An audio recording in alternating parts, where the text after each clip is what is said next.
On Business Incorporated today,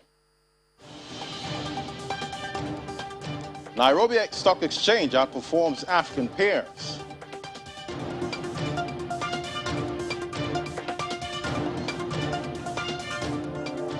And South Africa manufacturing production grows 12.5%.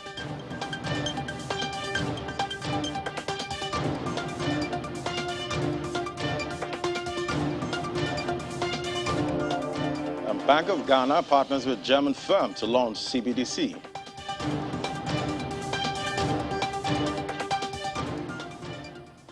Hello, welcome to the program. I'm Ladi Williams. We begin with Africa, where markets we track were mixed at intraday. Nigeria's main index climbed higher by 0.33%, while South Africa's JSE was lower by 0.44%.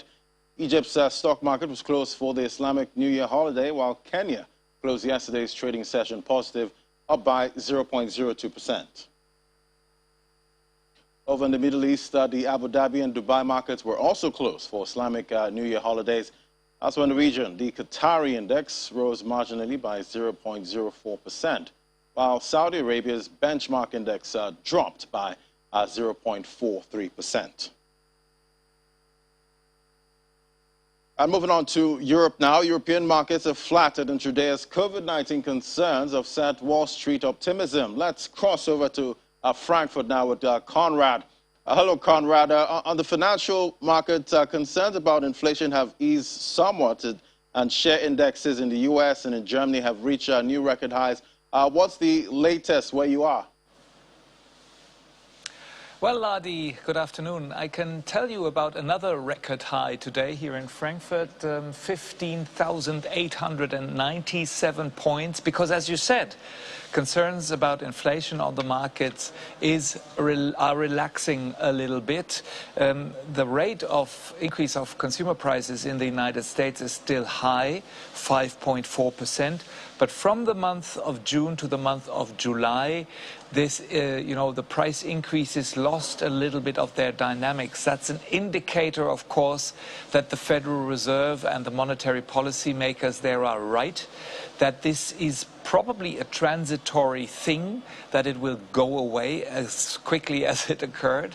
And this means that, of course, the monetary policy makers have a little bit less pressure on changing their ultra-generous monetary policies. Very good news for the market, reason for investors to be happy and to look happily into the future. Right, so many companies have come out with earning reports this Thursday. Among them is Hapag-Lloyd, one of Europe's largest container ship operators. What's the outlook for the company and the sector? Well, Ladi, let me first tell about the results. The shipping company Hapag-Lloyd increased its profit 10 times compared to the second quarter of last year. Of course, what's playing into this is the recession last year, the slump that the shipping companies, all of them, experienced last year. But what's also playing into this is the fact that Hapag-Lloyd, like other shipping companies, managed to increase the prices for their services significantly.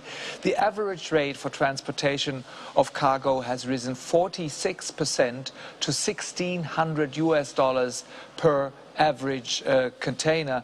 The reason for this, one important reason, is that capacities are very low. The shipping companies could send many more ships on their way than they actually have, which means that in the future the shipping companies have to invest in new capacities, in new ships. They have to build, they have to buy, and they have to provide to their customers.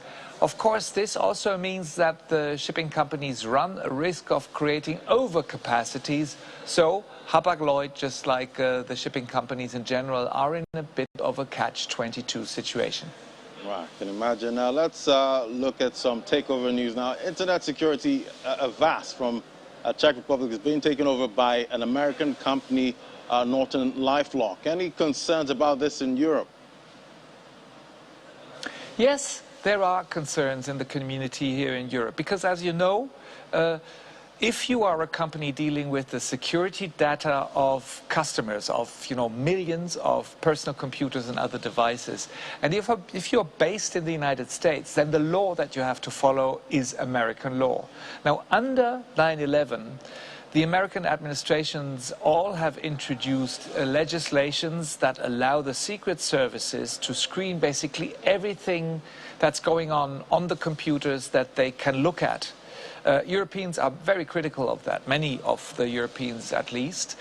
You know, even if they're not criminal or terrorists, they really don't like the idea that American secret services can screen everything that's going on in their computers. So Avast, if it really wants to avoid losing many of its European customers, has to make sure that the servers that treat the European customers are based in Europe, and that the law that is being followed here is the European law. If they don't do this, they really risk losing many of their European customers.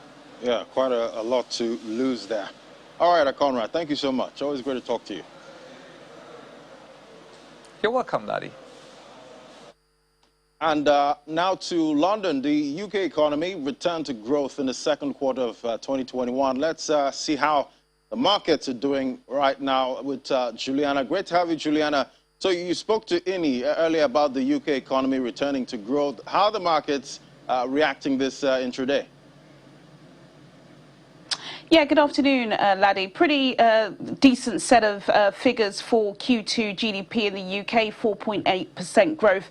Between the months of April and June, this is really because that was the period when freedom was given back to British consumers. And we know that billions of pounds was locked up because they weren't able to spend it. And so they did during that month. This was actually the fastest growth for any G7 nation in Q2. And it does mean that we're now just 4.4% below where we were pre-pandemic, February 2020. There are some concerns, though. One is that, and we've discussed it on this programme, the PMI data. So we have a good look at private sector analysis over the past couple of months. And during the summer, it's not looking as strong as it was in the second quarter. The IMF, the Bank of England, all still believe that Britain's GDP will grow between 7 and 7.25% this year.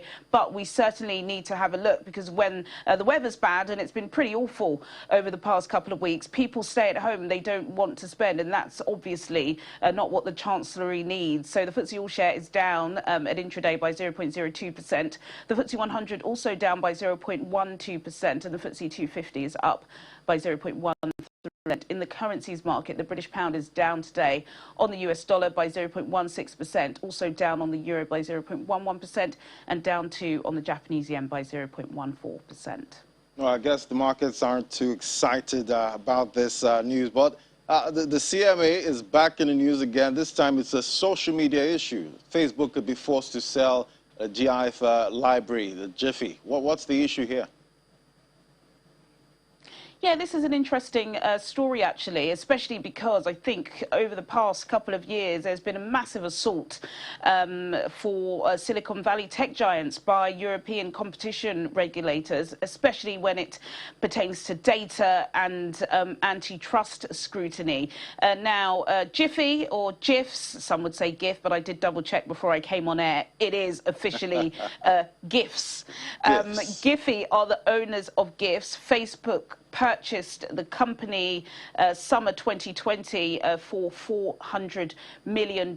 It's used every day. In fact, I use it probably too much. Anybody who receives WhatsApps from me, I'm always using GIFs. But the UK competition regulator is concerned. They already believe that Facebook have got a major dominance on social media, and they do. Facebook, Instagram, WhatsApp, Facebook Messenger, all in the top 5 of the most downloaded apps of 2020. And now that they've purchased this organization, there are fears that if TikTok, Snapchat, or Twitter want to use GIFs, that Facebook would either charge them or ask them to hand over even more data information that they have on users. And they think that this just goes far, it's far too far.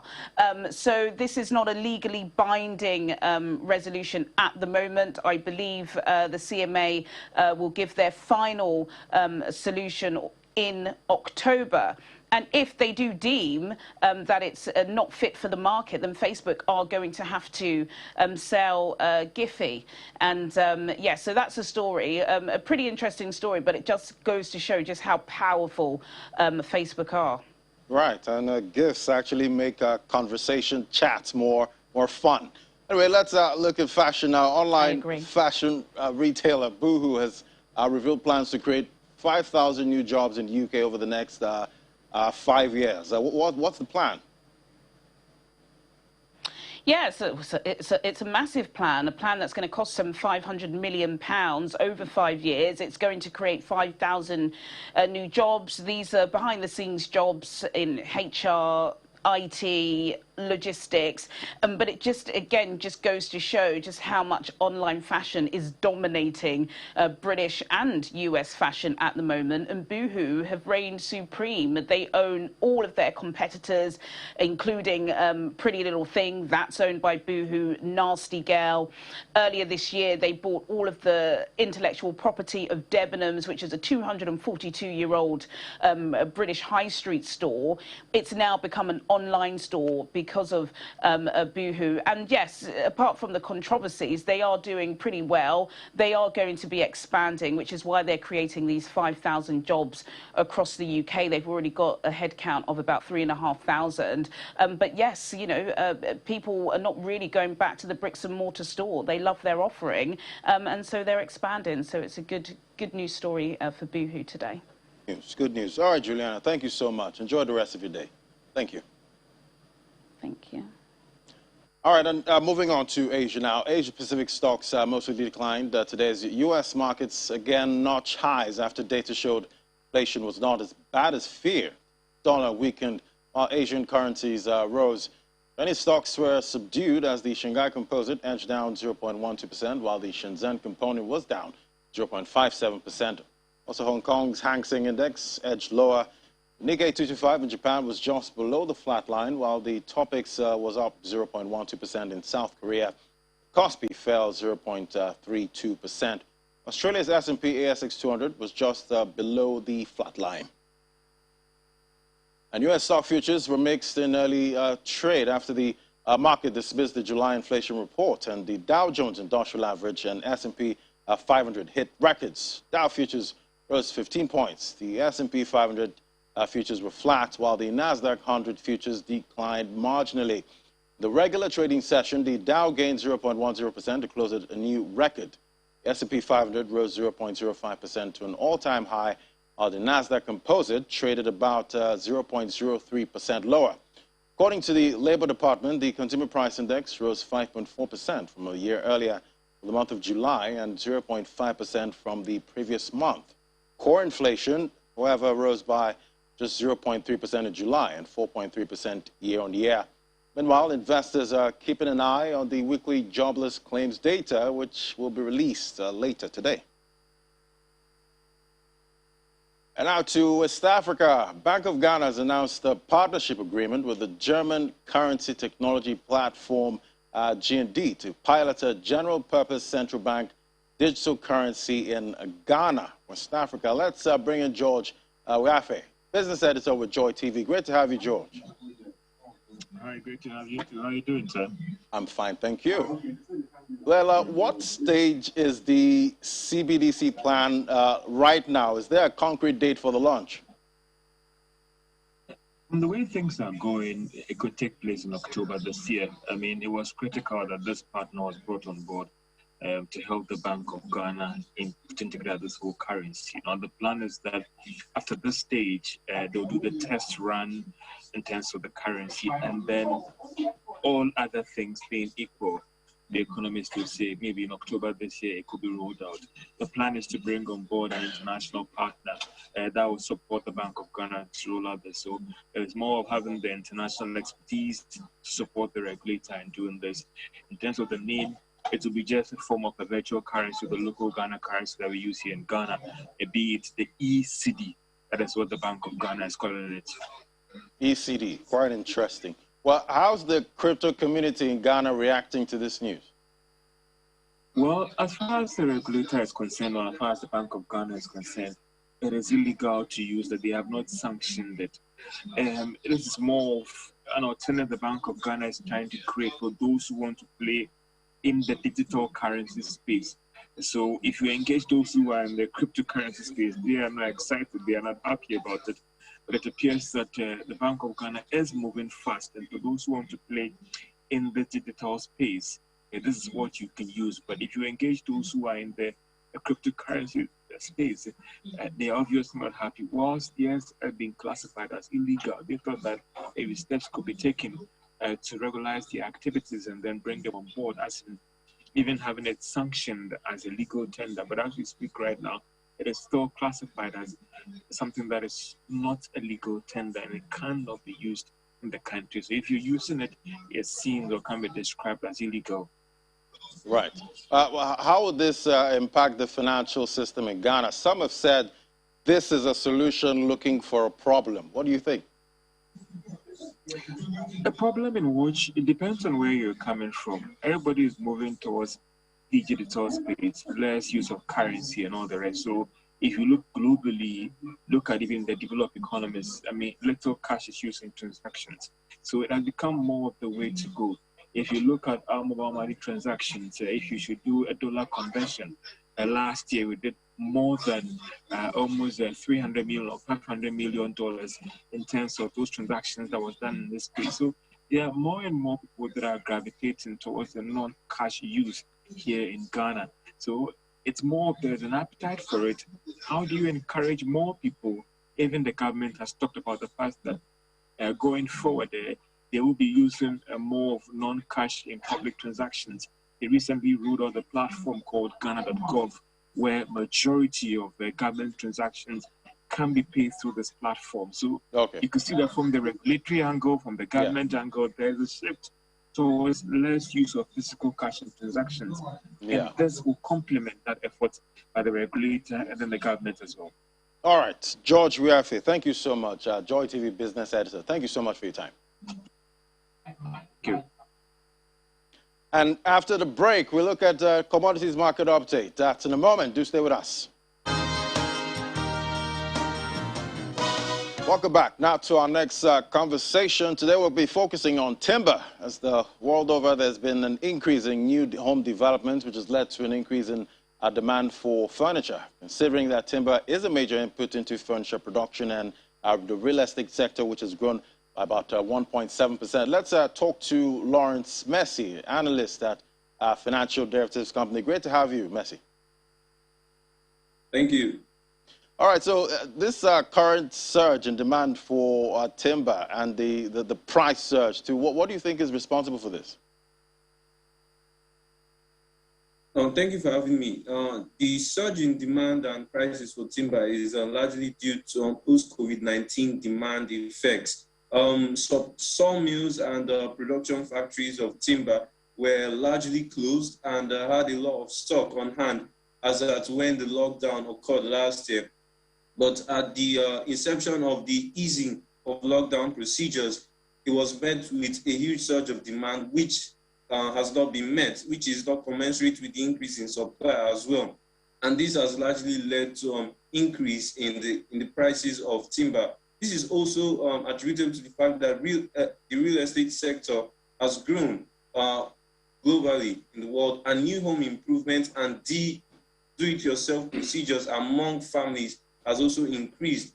So all of these have contributed to increased demand globally for timber and have resulted in the increase in prices. All right, some climate change protagonists have attributed the recent fire outbreaks, especially in California and Brazil, to global warming. Some others hold contrary views. What will be the impact of these forest fires on the supply of timber, and any implication for Nigeria here? I'd like to state that in addition to these fires, there's also been an issue of pestilence, even in Europe, that has largely limited the supply of timber in both Europe and America. And there's been organized action to actually temporarily ban the exportation of timber. This is in order to satisfy local demand within these countries. And this would result in increased importation costs for Nigeria. which also imports pulpwood for paper production. So these climate issues ordinarily will have an adverse effect on Nigeria's balance of trade and importation estimates. All right, so you did mention pulpwood, and timber is utilized for furniture and structural construction, but it's predominant in tropical areas with high rainfall. However, Nigeria lost 55.7% of its primary forest between 2000 and 2005 due to illegal deforestation, which is still ongoing. How does this trend affect Nigeria's capacity to satisfy timber demand? This trend of increased deforestation, which has been largely caused by illegal logging activities and exportation, largely to China and probably Korea, this trend has limited Nigeria's supply, its ability to produce timber on a self-sufficient scale. Also, this is met by increased prices globally as well. And this would make Nigeria's efforts to increase its production largely difficult because of climate concerns. Because in a desperate attempt to increase production with local wood supply, they would be largely contributing to deforestation and adverse climate change effects. So, however, a key remedy would be to ensure proper forest management services and to ensure that there is efficient investigation into illegal logging activities. But in the short run, Nigeria is going to experience a lot of adversity, especially from this illegal logging, which will limit its capacity to supply local demand, and subsequently they will only turn to importation. All right, Lawrence Messi, thank you so much for your time on the program. Lawrence Messi is an analyst with Financial Derivatives Company. Thank you so much. Thank you. All right, moving on to South Africa now. Statistics South Africa says manufacturing production in the country grew by 12.5% year-on-year in June. Though growth has been at a slow rate due to the impact of COVID-19 pandemic and recent civil unrest. The largest contributors came from motor vehicles, basic iron and steel, wood products, and food and beverages. Notable decreases were recorded in the petroleum, chemical, rubber, and plastic products. Speaking to Channels Television, the chief economist at the Steel and Engineering Industries Federation of Southern Africa, Chifipa Mhango, outlined that he believes what needs to be done to back the full capacity of production levels. Do take a listen.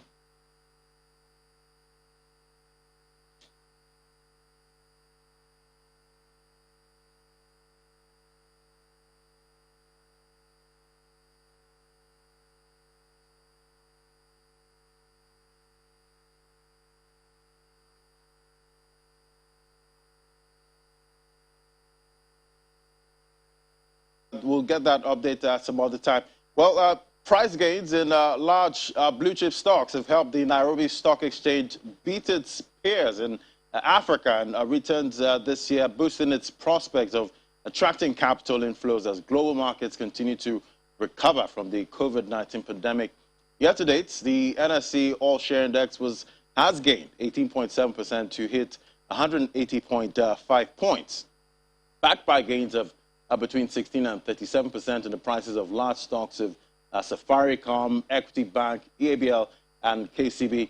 These four stocks together account for 78% of the NSE's total market capitalization of 2.81 trillion shillings, and therefore any movement of their prices tends to have a huge effect on the market. The NSE's gains, however, outstrip those of the other African countries like Nigeria, Egypt, and Morocco, and Tunisia, classified as Tier 2 market, and also the Johannesburg Stock Exchange, JSE, the sole Tier 1 market. And now for a global oil market update. Oil prices dropped on Thursday after U.S. requests for a boost in oil output reinforced supply concerns as economies eased their coronavirus restrictions. Brent crude futures fell by 0.36% to $71.18 a barrel, while U.S. West Texas Intermediate crude futures declined by 0.51% to $68.90. U.S. President Joe Biden on Wednesday urged the Organization of Petroleum Exporting Countries and its allies to boost oil output to tackle rising gasoline prices that they see as a threat to the global economic recovery.